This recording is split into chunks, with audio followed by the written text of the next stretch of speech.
Una, sir. Gano'n karating sa ilog ng Pasig. Ang Pasig na noon diyan sa ilog ng Pasig. Una sa mga Pasig, malapad naman to dahil sa Pasig. Sa Pasig ay merong muna. Okay. Dahil kaya tulog ka, lumapat. Line. Huwag na bumapat ng isang nagkasada. At dito, nagbigay na reaction si Dimon. Madre sabi, marapat na yung ginawa ng aktivismo. Hindi ko mas maganda kung sa isang kumbento, matulad ng Santa Clara na lamang nila, yung kanyang kasintahan na kanyang pinagkasalahan. Hindi ko alam, hindi mo na mga aktivismo eh.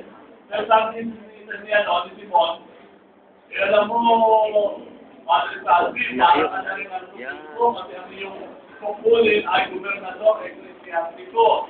Sabi naman ni Madre Salvi, masasing bigyan na halaga yan. Siguro kaya tinatanong niya ni Dimon, alam natin na si Dimon ay wala rin ako ni siguro naalala ni Dimon, si Maria Clara na pumasok sa kumbento.